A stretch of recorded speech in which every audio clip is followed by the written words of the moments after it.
In this series of videos, we are going to discuss the 10-word stack and tilt template. These are 5 key moves, all described in 2 words, that the best golfers in the world demonstrate. And if you're working on your game, you could look at every single layer in as much sophistication as possible, but in reality, these key moves are the primary building blocks of creating a good swing.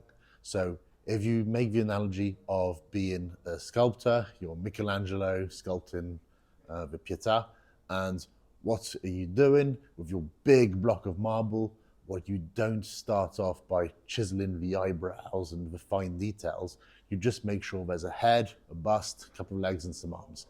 So you start with the big emotions. You start with the samenesses rather than the differences. And that's what these 10 words are. So in today's video, the first 2 words, specifically weight forwards. There often seems to be quite a bit of misunderstanding with regards to what we specifically mean when we talk about weight forwards. So our first thing to do right now is to illustrate and define the weight forwards. So let's have a look at what we mean by weight forwards. So here on the left, I have this swing of Grant weight that I often use as a model swing. And what I've done, you can see I've marked out each side of the pelvis with the orange vertical lines, and I've circled the head in the yellow circle. So what does it mean to have the weight forwards? It means that throughout the time and space of your golf swing, the hips are continuously going to move towards the target, so towards the right-hand side of the screen here, while the head remains stationary. If you have a look specifically at Grant's setup here, you could also say that he has started with a little bit more of his weight on the lead side, on his left side, because you can see that vertical orange line on the lead side is a little bit more forwards in relation to his heel. So he's setting up in what I would describe as a 55% weight forwards, 45% of the weight on the trail side. So he's slightly forwards to begin with. Here, with the help of Sportsbox 3D Golf, we have an avatar of Grant on the right-hand side. And at the bottom left, you can see the pelvis sway and the head sway numbers. So we are trying to remain centered with the head, so the head shouldn't move left or right particularly. The hips should move further towards the target. So if we start the backswing, and we'll go all the way to the top of the backswing, you can see those numbers change slightly. So at the moment it's saying the pelvis has moved back a fraction. I think we can sum that out and say it's just staying constant, and the same with the head. So it's not really doing any movements at all. They're both where they started. As he nears the top of his swing, right here, top of his backswing, you can see the pelvis sway has started to go the other way, and the head has also started to go a little bit forwards. Now, in reality, this is something that Grant does, or did, where the shoulders do move a little bit forwards. In reality, this is good insurance in terms of his low point control. It's going to facilitate the strike. The important thing is that the head always stays further from the target than the hip center. So shoulder center always further from the target than the hip center. If you have a look at the numbers, you can see the pelvis sway is now really starting to accelerate forward. So you can see 3 inches, 3.4, 3.7, whereas the head is still relatively stable. It's where it was as he started his downswing, an inch or 2 forwards of where he began, while the pelvis is continuously moving forwards. And so we get to the position with the arms parallel to the ground, where you can see his pelvis sway is 5.5 inches, and his head has moved forwards a little bit, but not much. And this keeps on going. You see the pelvis sway keeps on going all the way to the finish, to 6.5 inches forwards, 7 inches forwards. And by the time you do get to this P9 position, that's the point of max extension, full extension of the body. From that point on, the head does start to come forwards also. But all the while, when you look at the picture here, you notice how the head, the center of the shoulders, always remains further away from the target than the center of the hips. And that is the key point in this motion. So when we are talking about weight forwards, we mean a centered head, a steady head, in order to be able to swing in a circle around that point, and with the lower half, the hips moving forwards. So sometimes it's misconstrued as the head moving towards the target, perhaps more than the hips, and that is never the case. You always want the hips to be closer to the target than the head. So that is our weight forwards. This is a demonstration by Grant. Let's switch view just for a second and go from behind just so you can see it from there. Again, the avatar, you see the head stay relatively stable, very centered, and the hips start to drive forwards. So you can see the upper body is side bent to the right. So the upper body here is side bent to the right because the hips have gone forwards to his full finish. And if you have a look on the left hand side, if you have a look at where the pelvis is now in relation to where it began, you can see those hips have gone forwards and upwards, very much closer to the target than when they started. Now let's look at the why it's important to have the weight forwards. So really we're going to look at two scenarios here. The first one we're going to have a look with an iron, and secondly we're going to have a look with a driver. So first of all with the iron. Why is it really important to have the weight forwards? Well, because the first thing you need to be able to master as a golfer is to make good contact. What does good contact mean when the ball rests on the ground?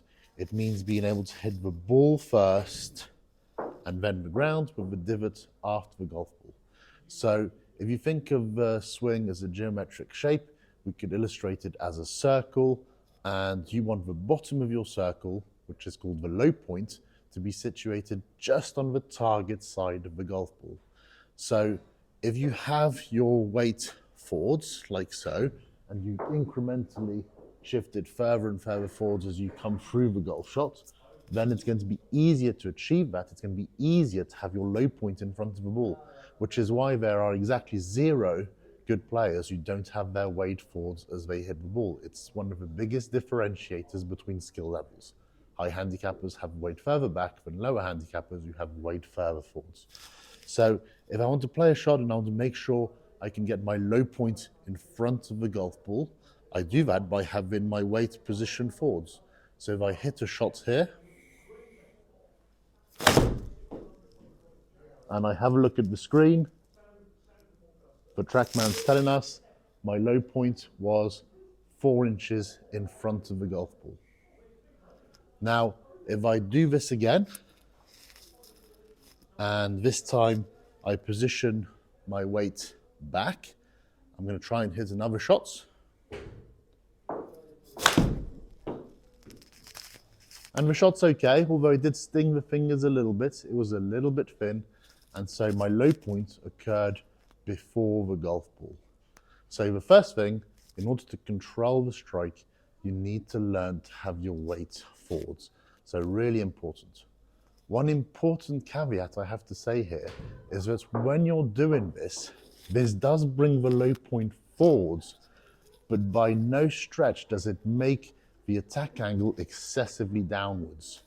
You could have a very shallow bottom of the arc rather than a very up and down steep one by having the weight forwards. And by doing this, by having the hips forwards of the shoulder center, this induces a side bend to the right for me as a right-handed golfer, and that actually shallows impact out. So it stops you from coming crashing into the ground too steeply. So that's with the iron, weight forwards to be able to make sure your low point is in front of the ball.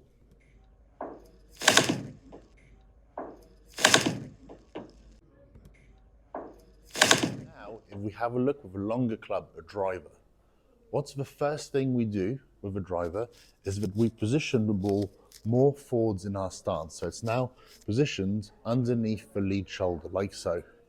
Because it's more forwards in the stance, it means we require more slide, and for longer, in order to reach this forward ball position before the club would start to move excessively across in an out to in manner. So to make sure we can still hit out of the golf ball, we have to make sure that we have more slide for longer with our weight more forwards in order to get to this more forward ball position. Secondly, with the driver, the longer the club, the more we're going to extend. So think of me at setup, my chest is pointing down to the ground, but by the time I get to the finish, my chest is like this. It's pointing right up to the sky. So I go from a position where I'm chest to the ground to a position where my chest points to the sky. So how does a golfer do this without the head effectively moving upwards? How does the golfer do this without losing their inclination to the ground? And the answer is that this extension piece is done simultaneously with a side bend piece, and the side bend and extension together mean that the head can remain stable. And this is a very powerful move. You absolutely want to be going from flexion to extension like so, but you don't want your head to be popping up, because then the geometry of your swing will be compromised. You'll no longer swing in a circle. That ball could go anywhere.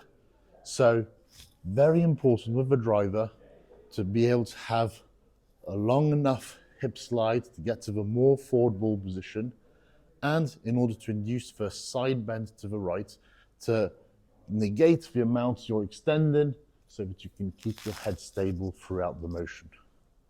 A little bit like this.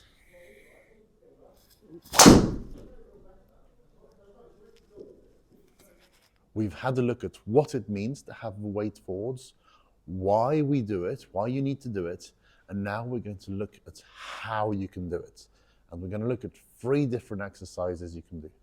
The very first one is simply to have a very clear mental picture of what it looks like to have the weight forwards, so your brain can start to instruct the body to perform the task at hand.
The second exercise is to make sure that your head remains stationary and doesn't go to the right or to the left throughout your motion.